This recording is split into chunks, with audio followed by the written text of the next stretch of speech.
Sekitar 10 tahun, 12 tahun yang lalu, saya masih lomba fashion show di parkiran Plaza Andalas, di lapangan Imam Bonjol, yang pada saat itu mungkin buat saya adalah hal besar. Kalau saya lihat ke belakang, mungkin orang-orang bilang, receh ya. Tapi kadang-kadang kita harus menghargai proses. Yang kecil-kecil itu, pada saat itu buat saya hal yang besar. Dan itu yang membawa saya bisa sampai sekarang kayak gini. Harus punya mimpi, harus punya planning dalam hidup. Benar, itu benar banget. Ya, planning itu bisa dari hal-hal kecil.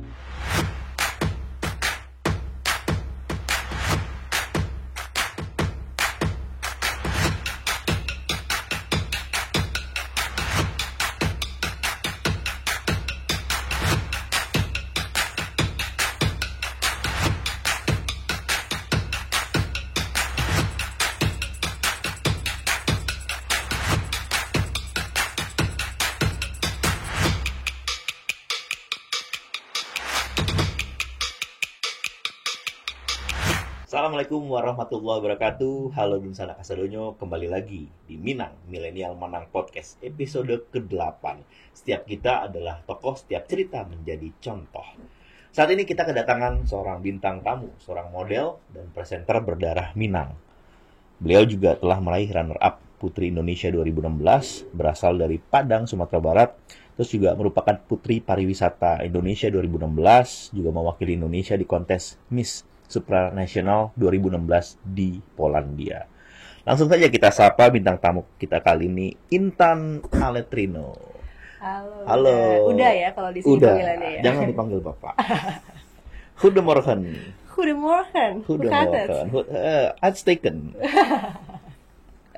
Nanti ada subtitle di bawah ya. Ada subtitle di bawah. Itu bahasa Payakumbuh.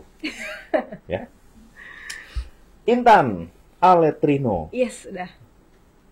Berdarah Minang.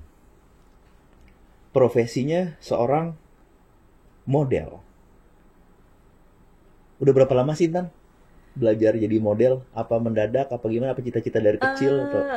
Mungkin boleh meluruskan dikit ya. Kalau sebenarnya profesi sebagai model sih nggak pernah yang ditekunin banget. Jadi sebenarnya awal karir untuk menuju dunia entertainment ini di Padang awalnya. Jadi ikutan sanggar modeling ada di Padang. Itu umur berapa? SMA. Kelas 1, kelas 2, iya. Okay. Nah, itu sebenarnya cuman sekedar buat melatih kepercayaan diri gitu. Nah, dan itu sebenarnya udah masuk dalam rangkaian persiapan menuju Putri Indonesia dulu. Karena rata-rata kan butuh kepercayaan diri juga. Itu kelas 1 SMA? Kelas 1 SMA. SMA-nya di mana? Di Don Bosco. Di Don Bosco. Sama bapak saja ternyata ya. Iya. Terus. Nah, di situ cuman ya sekedar memang melatih jam terbang. Nah, kemudian baru tuh ikutan ajang Putri Indonesia. Kemudian setelah itu juga jadi presenter. Jadi kalau sebenarnya profesi sekarang sih sebenarnya lebih ke presenter dan seorang pelatih public speaking gitu. Nah, jadi Dunsana, saya sebenarnya pertama kali ketemu Uni Intan ini nggak sengaja di JCC waktu itu acara apa namanya? Indonesia Halal Tourism Award ya kalau nggak salah. Iya, Indonesia Halal Tourism. Jadi itu ngebahas tentang halal tourismnya Indonesia dengan berbagai stakeholders ya, nasional maupun internasional. Nah, selesai acara waktu itu, kebetulan saya datang ke situ sebagai pembicara mewakili pemerintah Provinsi Sumatera Barat. Selesai acara, tiba-tiba Intan nyampirin saya, Pak, boleh foto nggak? Ambu orang ngawak, katanya. Saya langsung, oh gitu. Nah, dari situlah saya mulai komunikasi sama Intan. Oke. Jadi waktu SMA mulai belajar model awalnya untuk meningkatkan kepercayaan diri. Iya, nah habis itu baru tuh mulai ikutan pemilihan duta wisata Ciun yang Pariaman kepilih, terus ikutan Uda Uni Sumber. Cuma waktu itu emang masih muda banget. Cuman ya itu membantu banget sih buat jenjang karir ke depan. Di situ mulainya ya. Yes. Jadi selama SMA itu udah memang aktif di dunia. Aktif karena memang sampai lulus. Sampai lulus. Jadi memang kebiasaan dari dulu kalau misalnya sekolah, kuliah itu harus ada kegiatan lain gitu. Jadi nggak yang kalau kata anak-anak sekarang kupu-kupu kuliah pulang. Nah, saya nggak bisa tuh kayak gitu. Harus ada aktivitas lain di luar itu gitu. Kuliah Intan di Universitas Andalas, S1-nya. Jurusannya, fakultasnya? Hukum. Tuh. Bukan hanya cantik tapi juga pintar.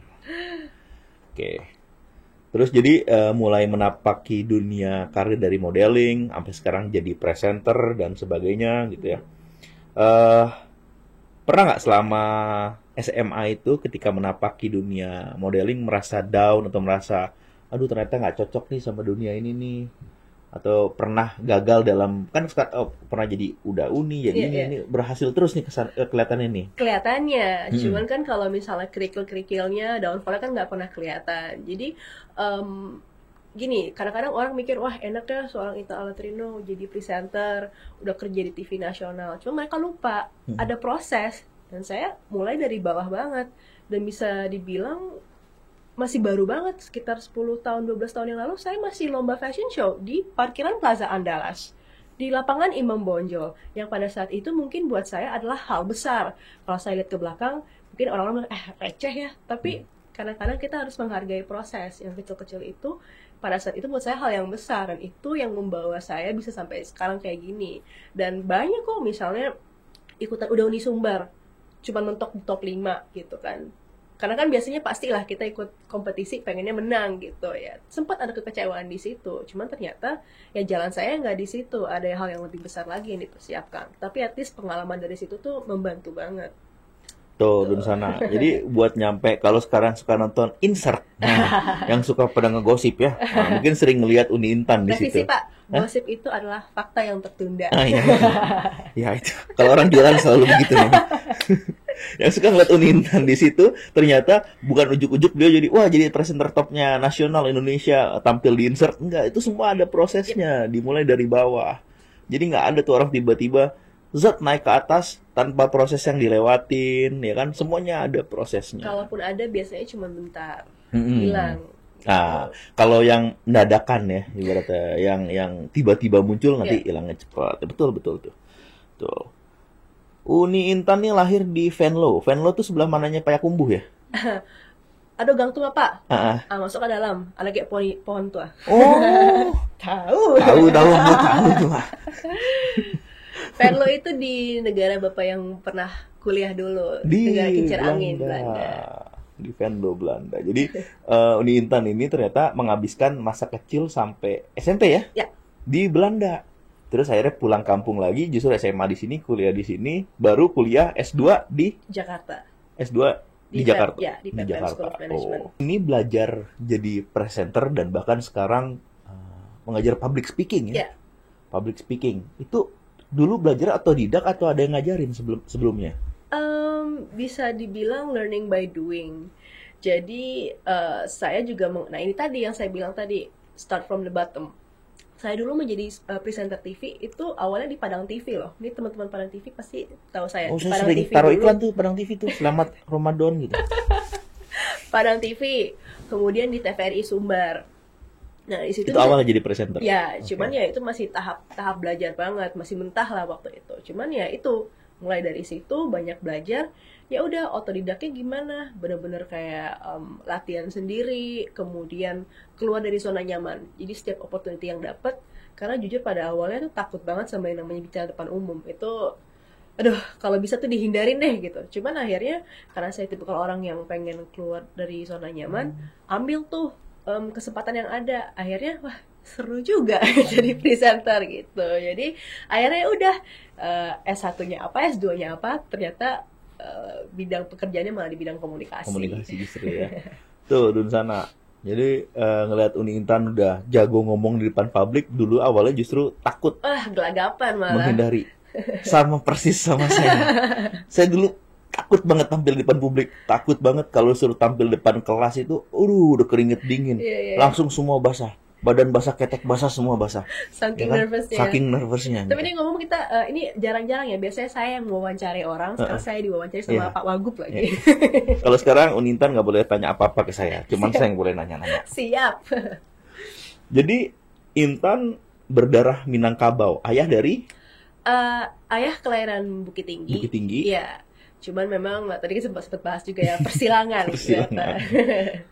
Ada Belandanya juga. Ada Belandanya. Iya, kalau ibu asli Payakumbuh. Ibu asal Payakumbuh. Oh, makanya waktu itu Intan pernah bilang, Mbok dari Payakumbuh Iya, gitu ya. betul. Emang orang-orang Payakumbuh cantik-cantik ya? Oh iya, jelas. Tergantung bintang tamu ya Pak. Kalau ada yang dari Padang, orang Padang cantik gitu ya. Iya. Tergantung Menyesuaikan. menyesuaikan itu kan. Kalau public speaking harus begitu ya. Iya. Jadi saya nggak GR duluan Pak. Oh, ini Intan juga baru punya anak ya. Umur berapa tuh Isra tuh? 1 tahun 3 bulan. Satu Serang tahun 3 lasak-lasaknya. bulan. Iya, lagi lasak-lasaknya. Jadi saya sering ngeliat di IG-nya Uni Intan, anaknya yang cowok nggak bisa diem. Jadi kalau ngeliat Isra ya namanya, Isra, ya. saya selalu ingat anak saya yang nomor 2 si Zafran. Sama ya persis. Kecil, kurus, senengnya lari-lari, terus nggak bisa diem, manjat-manjat. Saya kalau ngeliat dia kan sering Uni posting tuh di Iya, situ. iya, Saya iya. sering keinget anak saya pas usia segitu gitu si Zafran. Terus mukanya tuh lucu, dia suka melotot kan si Isra tuh. Saya sering ngeliat beberapa kali Saking saya komen. aktifnya setiap makanan yang masuk tuh langsung kebakar. Iya. Jadi dia nggak pernah, anak saya yang kedua itu nggak pernah bisa gemuk. Diamnya cuma pas tidur ya Pak ya. Dia pasti tidur. Waduh, yang kedua tuh. Saya ngeliat, makanya saya ngeliat postingan Jadi Uni itu. flashback, Cuman ya. waktu itu zaman itu belum ada Instagram, belum begitu aktif dulu Iya, waktu iya, zaman. iya. Sekarang dia 7 tahun si Zafran. Jadi saya ngeliat ini, saya ingat anak saya banget. Lasa. Ibu dari Payakumbuh ya kan. Jadi lahir di Payakumbuh ya. Ya kan, ibu dari Payakumbuh. Peran ibu di kehidupan Intan tuh gimana?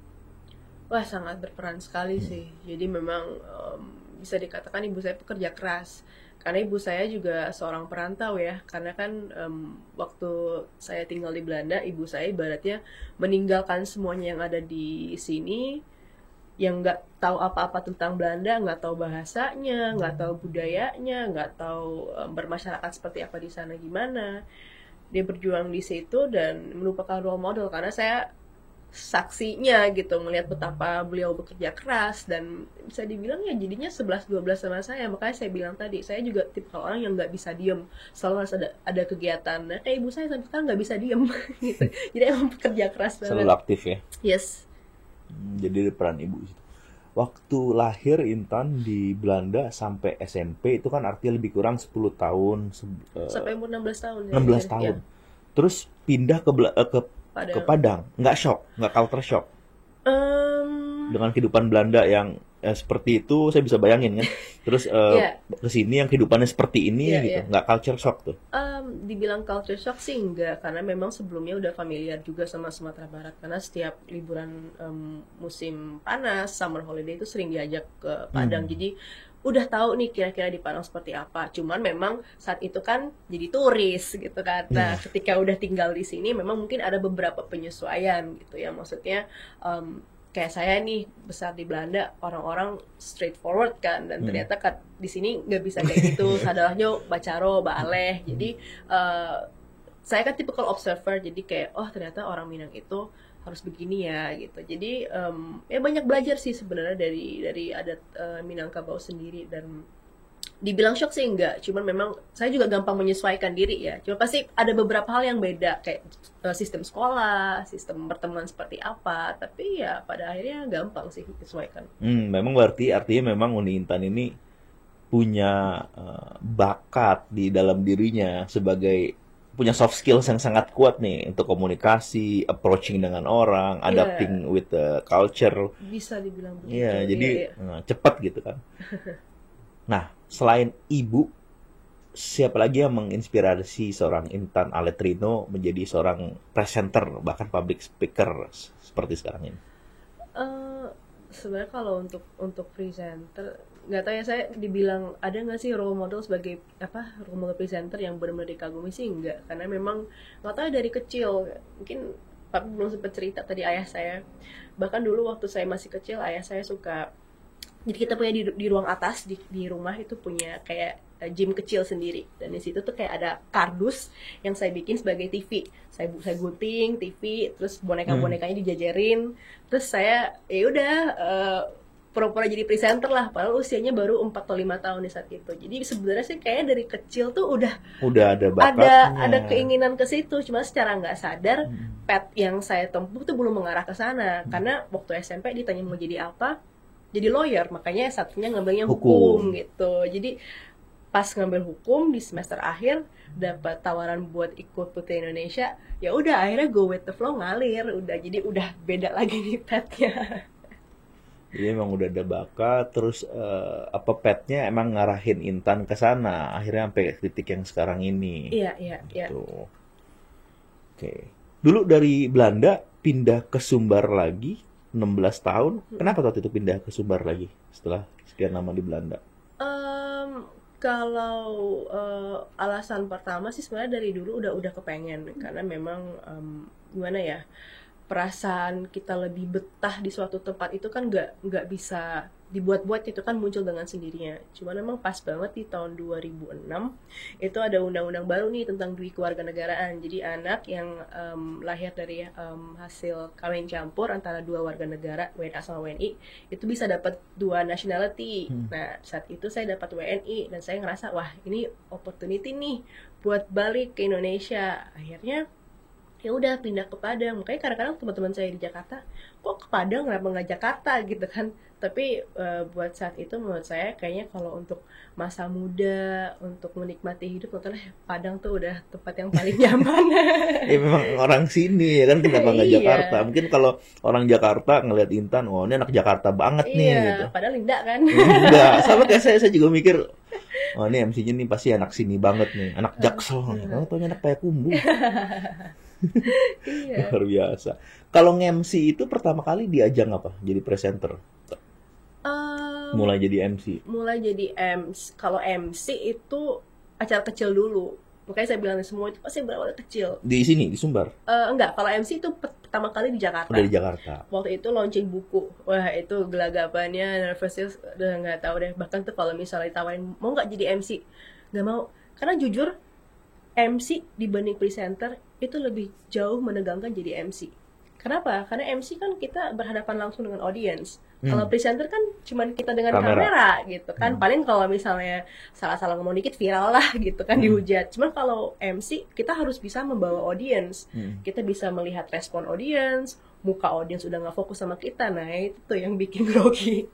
Jadi itu sangat menakutkan di saat itu. Tapi kalau sekarang sih udah mulai. Udah lancar lah. Kalau sekarang udah cas Yesus, nggak bisa diem lagi kalau sekarang. Tapi mau ngerambah juga ke dunia lain, jadi artis sinetron atau artis apa udah mulai? Enggak sih. Kalau for now memang pengennya fokus di dunia public speaking sih, karena dari segi waktu lebih fleksibel juga, karena kan saya juga punya anak yang butuh perhatian banyak juga. Jadi rasanya buat sekarang udah oke banget lah untuk kerjaan sekarang. Kalau misalnya acting itu kan butuh waktu sampai berhari-hari nggak pulang, jadi kayak rasanya belum bisa sih bisa untuk itu. Tan, Yeah. ini kan Intan udah jadi MC yang keren, public speaker yang wah hebat lah gitu. Kayak saya belajar public speaking itu saya belajar sendiri Tan. Jadi karena saya punya background akademik, saya juga dosen di beberapa perguruan tinggi di Indonesia, di IPB, di UGM. Kemarin bahkan ditawarkan di UNAN buat ngajar di FE UNAN. Cuman bukan dosen ASN ya, bukan aparatur, tapi saya nomor induk khusus. Nah, jadi saya belajar public speaking, saya juga belajar sendiri gitu. Belajar sendiri, terus saya baca buku, terus saya ngeliat orang bicara, saya lihat YouTube, terus saya ngeliat dosen-dosen bicara gitu. Ya dari situlah saya alhamdulillah pernah ngajar dari Aceh sampai Papua, kuliah umum, kuliah tamu. Nah, gitu. Nah, Intan kan ini public figure nih, banyak pengagumnya ngeliat Intan gitu. Punya nggak cita-cita buat bisnis gitu atau usaha atau ngebuat sekolah public speaking atau MC atau modeling di Sumatera Barat? Gitu? Udah ada ya belum cita-cita kayak gitu? Sebenarnya sih udah sering kepikiran sih, maksudnya untuk hal yang mengarah ke sana gitu. Karena kalau sekarang kan memang punya public speaking school, tapi memang kita biasanya di Jakarta dan kita bekerjanya juga biasanya mobile. Saya ngajar keluar kota atau online gitu. Cuman kalau misalnya buat usaha di Sumatera Barat sendiri sih sebenarnya udah terfikirkan, cuman emang belum terrealisasikan aja sih. Maksudnya kemarin itu banyak sih yang DM, Uni Intan. Saya biasanya di Instagram kan dipanggil Uni Intan. Padahal kadang-kadang ya pas saya lebih tua manggilnya tetap Uni Intan gitu ya. Uni Intan, ini dong di Sumatera Barat gitu. Saya sih lihatnya memang teman-teman di Sumatera Barat ini terbuka ya untuk belajar gitu. Jadi kalau ada kesempatan pengen sih mungkin kita mulai kecil-kecilan dulu, apakah mungkin workshop dulu. Yes, jadi kan kalau misalnya langsung buka sekolah gitu kayaknya juga langsung besar gitu ya. Workshop will be a good idea. Iya, nanti kita bisa kerjasama dengan boleh. Dinas Komunikasi Informasi Sumbar. Nah, tolong catat tuh. Kita bisa buat program tuh pelatihan public speaking ya untuk anak muda. Boleh tuh Tan. Boleh ya. Ya boleh. Ini udah ditayangkan ya berarti. Iya tayang. Jadi nanti mungkin nggak terjadi. Ini bukan janji kampanye. Ya jadi boleh banget, jadi terbuka sekali Iya, kan iya, hal benar, itu. benar, benar. Maksudnya pengen banget gitu anak-anak Sumatera Barat itu bisa berkiprah di nasional tuh buat saya tuh apa ya, kebanggaan tersendiri. Bahkan tuh dulu waktu saya masih sempat ngajar di Sanggar Modeling di Padang dulu, dan ngelihat anak-anak yang saya ajar dulu itu bisa sukses di ajang nasional, itu buat saya tuh kebanggaan tersendiri. Apalagi kalau tanya orang Melayu tuh orang awak. Wis. Jadi dari itulah sebenarnya ya, saya lihat ya, dari kemampuan Intan untuk jadi MC, public speaker, itulah Intan ini punya network, ya kan? Nggak sengaja. Jadi saya dengan Intan terhubung nih, networking, biar networking sekarang nih. Nggak sengaja. Itu gara-gara Intan datang aja ke saya, Pak Ambo orang Payakumbuh, kata gitu kan. Hah? Ya, saya juga happy kan, ternyata yang membawakan acara tadi, sepanjang acara tadi in English, ternyata orang awak. Iya, Jadi kan saya bangga, dan waktu itu satu-satu provinsi yang tampil cuma Sumatera Barat. yes. Terus ada temennya Intan satu lagi, siapa tuh? Si Udano Ferry. Udano Ferry, ya. Iya. Juga orang Minang. Jadi ternyata secara nggak sengaja di sana ketemu banyak orang Minang yang hebat-hebat tuh Iya. fungsinya. Acara internasional kemarin bisa Acara dikatakan internasional. didominasi orang awak ya. Orang awak. Di Indonesia orang awak tuh keren banget. Ya, nanti kita kolaborasi ya sama Intan Aletrino Sip. dengan Dicatat. Pemprov Sumbar. Ya, catat. Ntar kalau lupa saya DM kalau nggak WhatsApp aja. Oke. Oh ya, Intan. Ya. Ini juga nih, Intan. Ini produk-produk UMKM yang Sumatera Barat dari berbagai kota kabupaten. Ini ada kopi, ya kan? Terus ini ada chips, jagung bakar, rasa jagung bakar, ada bubuk jahe merah. Ini semuanya, ini juga kopi jahe, sambal, semuanya asli produk UMKM Sumatera Luar Barat. biasa. Kok pada lo dibawa ke Jakarta kemarin? Ya, ya. Jadi saya memang mempromot mereka, ya kan, siapapun boleh, dan bahkan di ruangan saya nanti kalau suatu waktu Intan punya kesempatan main ke ruangan saya, kita punya display UMKM yang macam-macam pangan maupun non pangan. Jadi ini juga salah satu penggerak ekonomi Sumatera Barat. Nanti Oke. bantu-bantu promosi juga Siap, buat siap. Ini berarti teman-teman di sesuai Jakarta. tagline acara kemarin juga ya, bangga buatan Indonesia. Iya. Harus support UMKM lokal. Betul. Ini Intan sebagai seorang model, presenter, MC terkenal, berdarah Minang, dan mungkin juga masih belum banyak yang tahu nih, masyarakat Sumatera Barat belum banyak yang tahu bahwasanya Intan Aletrino yang sering ada di TV, di insert itu orang Pikumbuh. Orang awak. Banyak belum tahu. Jadi sekarang bisa tahu gitu. Apa yang ingin Intan sampaikan kepada anak muda di Minang? Pesan-pesan lah supaya mereka bisa semangat, terus ngasih inspirasi dengan sosok Intan ini bisa jadi inspirasi banget gitu buat anak-anak muda Minangkabau gitu, yang terkadang ya mereka cepet gampang patah semangat gitu kan. Terus kadang-kadang melihat ya, kadang ngeliat orang gampang banget, oh dia ya enak dia, oh Bang Audi mah enak, udah wagub enak, udah jauh wagub, punya uang katanya gitu. Tapi kan nggak tahu saya itu berasal dari keluarga gimana gitu kan. Ayah saya cuma lulusan SMA, keluarga saya keluarga marginal, nah kayak gitu, sama kayak tadi Intan on the top sekarang ya, bisa jadi MC presenter top Indonesia, kan ada prosesnya. Ini apa yang ingin Intan sampaikan ya untuk anak-anak muda Minangkabau? Oke, mungkin pesan atau sesuatu yang pengen saya highlight di sini khususnya buat anak-anak muda Sumatera Barat, kita harus punya mimpi, itu harus, dan jangan pernah mau sama dengan orang lain. Maksud saya gini, tadi saya sempat bilang kan, saya tuh nggak pengen nih jadi anak kuliah nih cuman kuliah pulang. Harus ada kegiatan lain, karena saya percaya bahwa networking itu penting. Saya duduk di sini, kalau misalnya kita mungkin nggak ketemu di acara kemarin, berkat networking juga nggak akan ada di titik ini. Jadi memang kita harus bisa keluar dari comfort zone.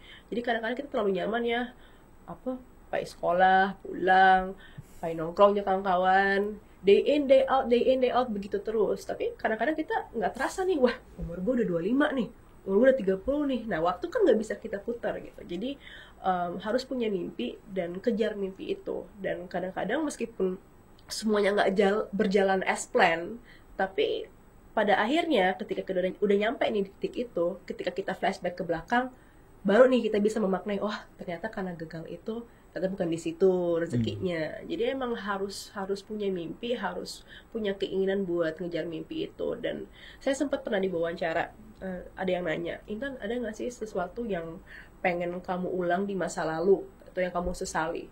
Buat saya nggak ada yang saya sesali, karena hidup buat saya itu penuh dengan perhitungan dan perencanaan. Jadi semua yang terjadi sekarang itu ya sudah sesuai planning saya gitu. Meskipun memang planningnya pasti ada hambatan-hambatan, tapi setidaknya saya pengen di umur segini pengen achieve apa, itu saya kejar gitu. Jadi harus punya planning, itu harus banget. Prepare for the worst itu harus, tapi juga prepare for the best itu wajib. Tuh. Gitu.